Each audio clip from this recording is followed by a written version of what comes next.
So hello everyone, good morning, pranam, namaste and semane. So welcome to my another part of vlog र अहिले तपाईहरुले मेरो यो second part हेर्नु भइरहेको छ जुन भ्लग मैले अहिले तपाईहरुलाई सैलुङबाट सुरु गरिरहेको छु र अहिले म सैलुङ आइपुगेको छु र तपाईहरुलाई आजको भ्लगमा सैलुङको ब्युटीनेस र साथसाथमा सैलुङमा के कस्तो प्रकारको इन्भाइरोमेन्ट छ त्यो देखाउन चाहन्छु र अहिले तपाईले देख्न सक्नुहुन्छ म एकदम चारैतिर पहाडले भरिएको जग्गामा आएको छु र अहिले हाम्रो बस यहाँ रेडी छ सैलुङको लागि र हिजोको भ्लगमा तपाईले हेर्नुभयो हामी कसरी स्कुल घुम्यौं र कस्तो प्रकारले हाम्रो एक्टिभिटीहरु भयो हिजोको र आज हामी सैलुङमा यहाँको वातावरणसँग यहाँको इन्भाइरोमेन्टसँग तपाईलाई रुबरु गराउन चाहन्छु र अहिले तपाईले हेर्न सक्नुहुन्छ हाम्रो स्कुलको सबै स्टाफहरु पनि रेडी भइसकेका छन् र अब हामी जाने हो सैलुङको यात्रातर्फ र विशेष गरी सैलुङमा मैले जानेको मुताबिक सैलुङमा तपाईको 100 वटा सानसानो तपाईकै टुक्रा के भन्छ त्यसलाई पहाडको चुचुराहरुलाई कारणले गर्दा त्यसलाई सैलुङ भनेको रहेछ र अहिले तपाईहरुले मलाई देख्नु भइरहेको छ सैलुङमा र तपाईहरु हेर्नु होला र यो भ्लगलाई पनि इन्जोय गर्नु होला।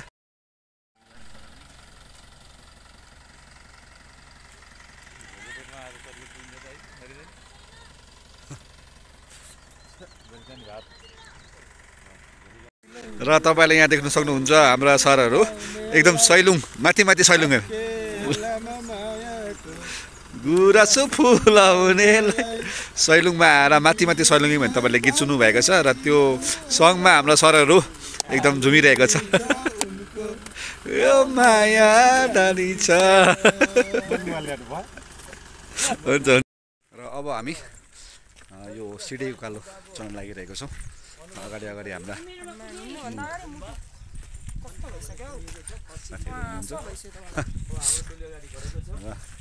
ओ रहन्छ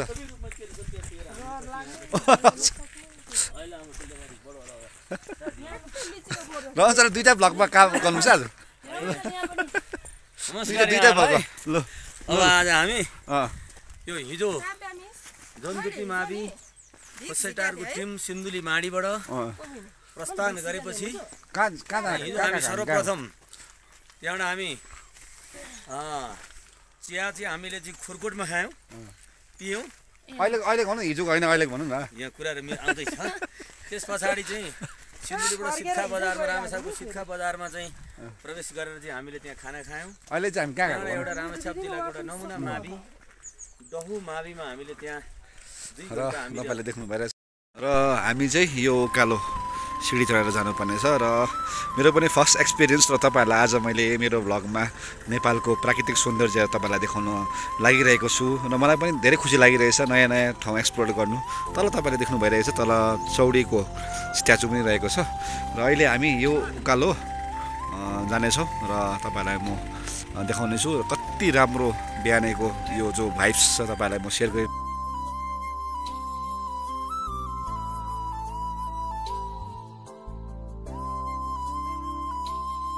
ल यो तपाईले देख्नु भइरहेछ यो उकालो हामी जानुपर्छ र हिँडिरहेको छौँ सिडी बाटो र कस्तो छ के छ तपाईहरुलाई अघि हामी देखाउने छौँ र अहिले चाहिँ हामी यो सिडीको बाटो उकालो लागिरहेछ दृश्यहरू हेर्ने छौँ र यहाँलाई पनि जानकारी गराउने छौँ। धन्यवाद। ल थाम्सन के अरे मा के अरे हजुर सिमाना स्थलको रूपमा सबैभन्दा उच्च महाभारत होइन क्षेत्र भनेको चाहिँ यो महाभारत क्षेत्रको सबैभन्दा उच्च उयो है भनेर चाहिँ मानिन्छ। अर्को ठाउँमा रहेको डाँडो भएको हुनाले मौसम यहाँको ठन्डा छ अहिले है जेठको महिना भए पनि जुन हिउँदो महिनामा चाहिँ एकदमसँग हिउँ चाहिँ पर्ने हिउँ पर्ने एकदम हजुर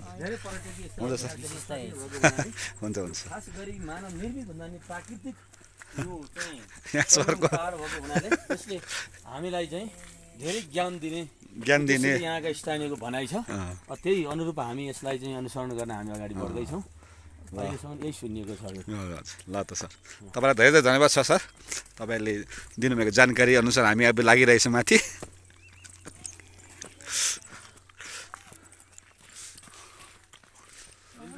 र अब चाहिँ हामी यो सिँढीदेखिको उकालो लाग्नेछौँ र उकालो सिँढी तपाईँले देख्नु भइरहेको छ।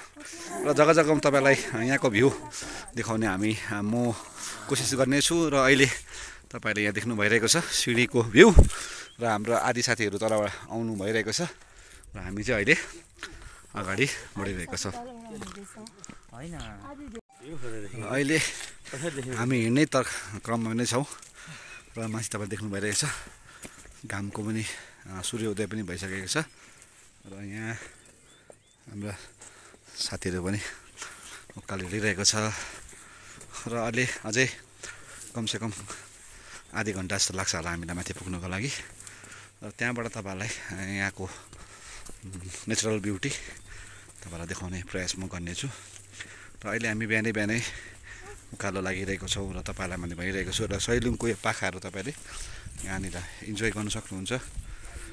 र यो उकालो माथि तपाईँले माने पनि देख्नु भइरहेको छ। र त्यहाँबाट अझै उकालो हामी जानेछौँ र यो एरियाको भ्यू तपाईँलाई हामी देखाउन लागिरहेको छौँ है त। र अहिले पनि हामी उकालो चढ्ने नै तर्खरमा छौँ, क्रममा छौँ। यहाँ तपाईँले देख्नुहुन्छ तलको भ्यू, यसरी हामी उकालो बढिरहेको छौँ।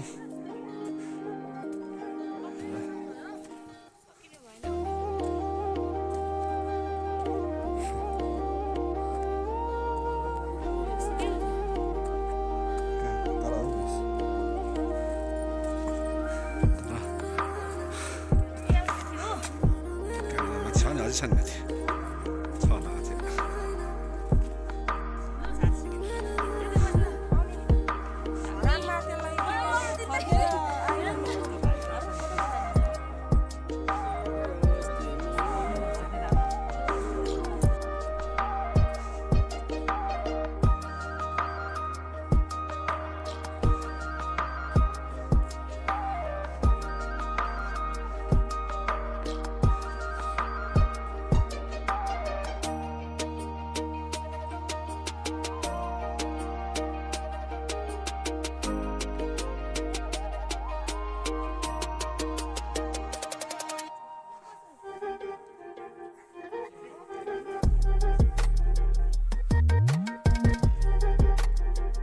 र अब हामी आधी बाटो आइसकेका छौँ र यो मानेदेखिको अलिकति माथि रहेको जानकारी यहाँनिर प्राप्त भएको छ हाम्रो साथीहरूद्वारा। र यहाँनिर हाम्रो साथीहरू फोटोहरू पनि क्लिक गरेको छ। कस्तो अनुभव भएको छ रबिना म्याम? खुसी छ, यहाँ सो ह्याप्पी।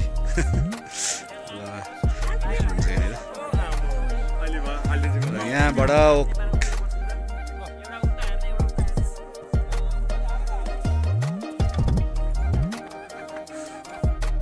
र अब पुग्नु लागेको सङ्केत यहाँनिर चौडी गाईले पनि दिइसकेको छ, तपाईँहरूले हेर्न सक्नुहुन्छ। चौडी चढिरहेको छ घन्टी बजाउँदै। धेरै राम्रो वातावरण, धेरै खुसी लागिरहेको छ मलाई। यो प्रकारको भाइब्स मलाई प्रथमचोटि मैले फिल गरिरहेको छु। यहाँ चौडी गाईहरू तपाईँले देख्न सक्नुहुन्छ चढिरहेको छ। यतापट्टिको यहाँ उकालोको भ्यू कति राम्रो देखिरहेको छ। र अब हामी चढिरहेको छौँ। चौडी गाई तपाईँलाई अलिकति नजिक गरेर देखाउँछु म। देख्न सक्नुहुन्छ घाँस खाइरहेको अवस्थामा चौडी गाई। यहाँनिर पनि छ, यो माने तपाईँले देख्नु भइरहेको छ। र मलाई यस्तो लागिरहेछ कि जुन भन्थ्यो सबैले भन्छ कि नेपाल चाहिँ प्राकृतिक सौन्दर्यले परिपूर्ण अथवा स्वर्ग भनिन्थ्यो, र आज मैले यो फिल गरिरहेको छु र तपाईँलाई पनि मेरो भिडियो मार्फत देखाइरहेको छु। मलाई पनि यो ठाउँ आएर यो ठाउँलाई एक्सप्लोर गरेर धेरै खुसी लागिरहेको छ। र तपाईँलाई यो भिडियो मैले सेयर गर्नु पाएर धेरै खुसी लागिरहेको छ। र यति साह्रो अग्लो जग्गा जहाँनिर तपाईँहरूले यो भिडियोलाई अहिले तपाईँले हेर्नुभएको छ र चौडी गाई तपाईँले देख्नुभएको छ भइरहेको छ। अति राम्रो। अहिले अहिले तपाईँहरूले यहाँको भ्यूहरू देख्नु भइरहेको छ र यो भिडियोद्वारा म तपाईँलाई यो भन्न चाहन्छु कि तपाईँहरूले पनि लाइफमा कुनै पनि पल यदि पाउनुभयो भने यसरी आफूलाई टाइम दिएर यसरी कुनै पनि जग्गा तपाईँले घुम्न सक्नुहुन्छ। किनभने लाइफमा एउटा तपाईँलाई म कुरा भन्न चाहन्छु मेरो भिडियो मार्फतद्वारा कि लाइफमा धेरैवटा कुराको अनुभव गर्नुपर्छ र त्यो अनुभवद्वारा नै हामीले धेरैवटा कुरा सिकिन्छ र धेरैवटा कुराहरूको फिल पनि गरिन्छ। र आज तपाईँहरूलाई यो भिडियो देखाएर मैले आफूलाई धेरै भाग्यमानी ठानिरहेको छु। किनभने यो ठाउँमा आएर यो ठाउँको कुराहरू तपाईँलाई सेयर गर्नु पाएँ र यो ठाउँको विशेषता तपाईँलाई देखाउनु पाएँ र यसमा नै मलाई धेरै खुसी लागिरहेछ। र बाँकी अरू कुराहरू पनि म तपाईँलाई देखाउन चाहन्छु। अहिले त हामी मेन कुरा ठाउँमा त पुगेको छैनौँ, अझै छ र तपाईँहरूलाई अझै माथि गएर म देखाउने छु र यो भ्यू तपाईँहरूले देख्न सक्नुहुन्छ। र अझै माथि जाउँ र माथि गएर अझै इन्जोय गरौँ है त।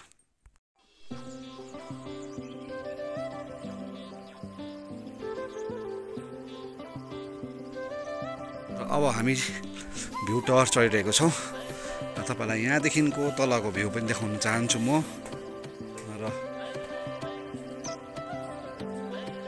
र यहाँबाट उकालो के कस्तो देखिन्छ तपाईँलाई म देखाउन चाहन्छु। अहिले तर अलिकति हुस्से लागेको कारणले गर्दा अलिकति भ्यू आउनु सक्ला, तर अलिकति यहाँबाट पनि तपाईँलाई म अलिक अर्को भ्यू देखाउन चाहन्छु है त।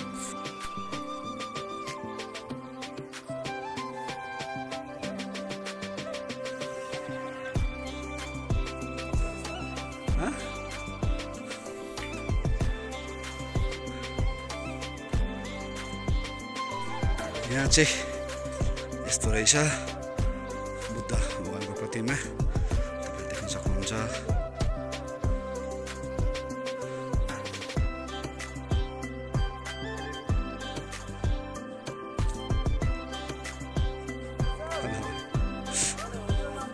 के हो क्या सर, फोटो खिचेछ?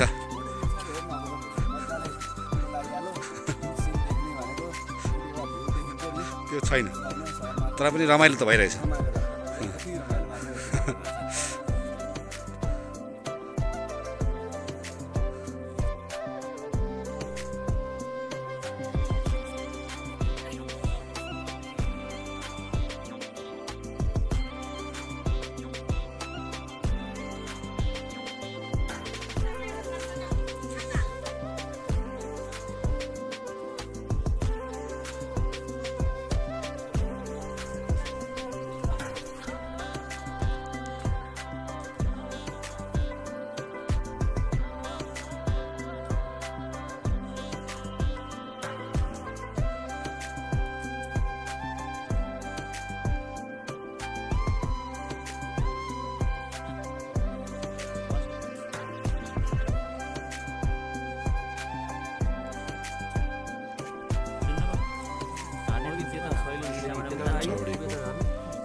हामी त यता साइडबाट आएको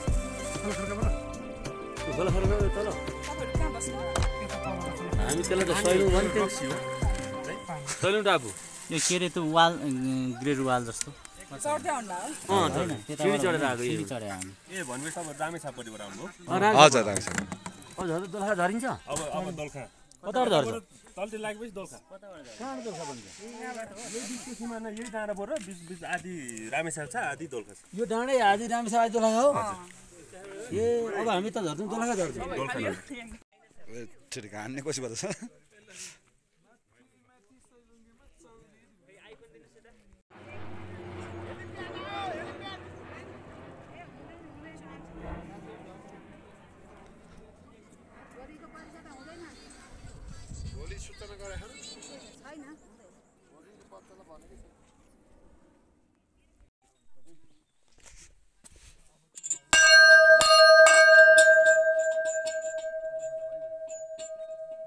र अहिले हामी यहाँनिर ग्रेट वाल पनि रहेछ।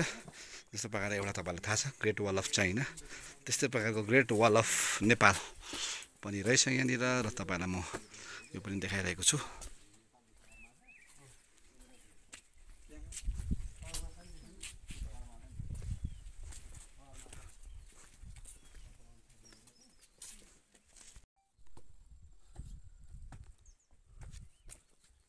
र तपाईँहरूलाई मैले अहिले देखाएँ तपाईँ यहाँ सैलुङमा आएर यहाँनिर कस्तो प्रकारले हामीले इन्जोय गऱ्यौँ र अलिकति के हुँदो रहेछ भने माथि आउँदाखेरि चाहिँ अलिकति लेक पनि लाग्दो रहेछ त्यही कारणले गर्दा अलिकति मेरो टाउको पनि दुखिरहेको छ र अरू बाँकी कुराहरू देखाउनु मलाई इच्छा थियो तर अहिले तपाईँले देख्न सक्नुहुन्छ धेरै धुम्बा अथवा फग लागिसकेको छ त्यही कारणले गर्दा मैले तपाईँलाई देखाउन सकिरहेको छुइनँ र कस्तो लाग्यो ब्लग तपाईँले प्रतिक्रिया दिन सक्नुहुन्छ र जस्तो भयो तपाईँले आज तपाईँलाई मैले भिडियो सेयर गरेँ र तपाईँहरू मार्फत मैले पनि आफ्नो खुसीहरू बाँड्न सकेँ त्यसको लागि तपाईँहरूलाई अहिलेसम्म तपाईँले भिडियो हेरेर यसरी प्रतिक्रिया दिनुभयो साथसाथमा तपाईँले यो प्रकारले मलाई साथ दिनुभयो त्यसको लागि थ्याङ्क यू सो मच र बाँकी हरेक अरू जग्गा पनि म एक्सप्लोर गर्ने प्रयास गर्नेछु र अहिले आज तपाईँलाई मैले धेरैवटा कुरा देखाएँ पार्ट 1 पार्ट 2 गरेर देखाएँ र अहिले जुन कुराहरू मैले फिल गरेँ त्यही कुराहरू तपाईँलाई पनि मैले आज सेयर गर्नु पर्दा आफूलाई पनि धेरै खुसी लागेको छ र बाँकी अरू भ्लगमा तपाईँलाई म अरू कुरा पनि दिन कोसिस गर्नेछु र आजको भ्लग कस्तो लाग्यो तपाईँले कमेन्ट गरेर मलाई भन्न सक्नुहुन्छ र अब बाँकी आउने भ्लगमा अर्कै नयाँ चिजहरू तपाईँलाई दिने प्रयास गर्दै आजको भ्लगदेखि म तपाईँलाई बिदा लिन्छु by by everyone good night र तपाईँहरू सधैँ यसरी नै हाँसी खुसी रहनु होला र साथसाथमा लाइफलाई इन्जोय गर्नु होला भन्ने चाहन्छु र बाई बाई गुड नाइट र फिर मिलेंगे चलते चलते।